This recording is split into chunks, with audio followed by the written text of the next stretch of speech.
Well, for more on what we can expect from this weekend's awards ceremony and the film industry, let's bring in April Rain, managing editor of Broadway Black. Welcome to the show. Thank you for having me. Now, as we heard there, La La Land is certainly one of the darlings for this year's awards season. So what does its success say about the future of China's influence on Hollywood?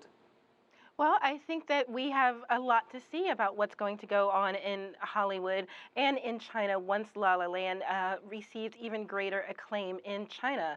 What we know from the past is that China is typically not very warm to musicals, so this will be a good test to see, especially because La La Land was released on Valentine's Day, February 14th. It'll be interesting to see how they receive the film in China.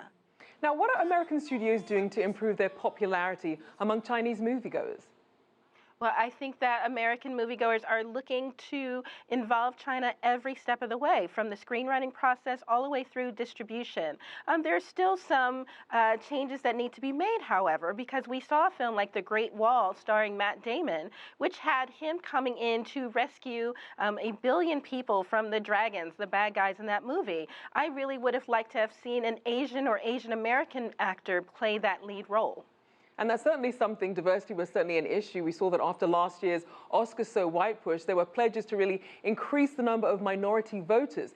Give us a progress report, because a lot of what happens behind the scenes ends up on our screens.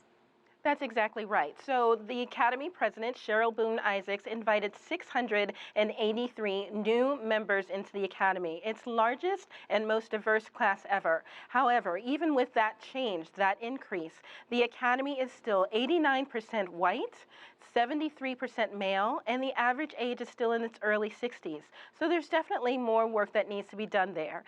Academy President Cheryl Boone Isaacs has guaranteed and promised that there will be a doubling of the number of people of color and the number of women in the Academy by 2020. However, let's remember that the Academy can only nominate films that are actually made. So the onus is really on Hollywood to ensure that movies that reflect marginalized communities are actually made and distributed. And then we can move on to the Academy and hope that some of them are nominated if they are good enough.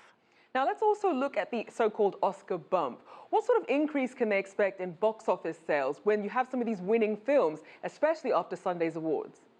That's exactly right. So once a movie is able to say Oscar nominated or Oscar winner after their name, they definitely see an increase in sales. It also translates into increased opportunity for the actors, the actresses, the directors, everyone involved in that film, because it makes it easier for successive works.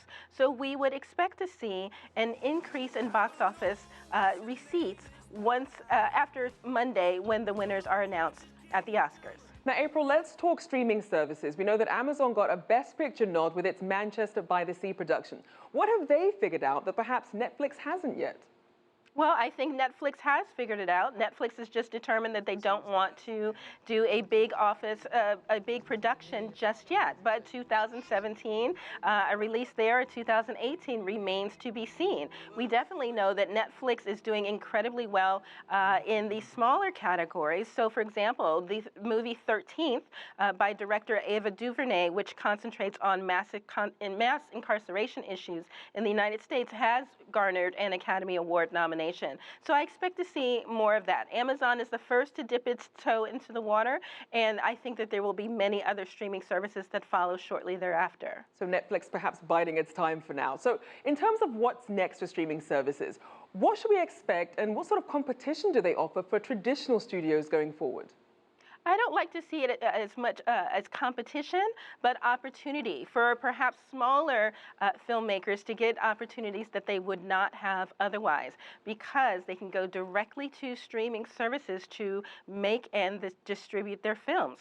So I hope that, in fact, this gives larger Hollywood studios a run for their money, and that there will be an increase not only of films that reflect traditionally underrepresented communities, whether that be race, gender, sexual orientation, the disabled, and First Nation status, but also to ensure that everyone has the opportunity to tell stories from their frame of reference.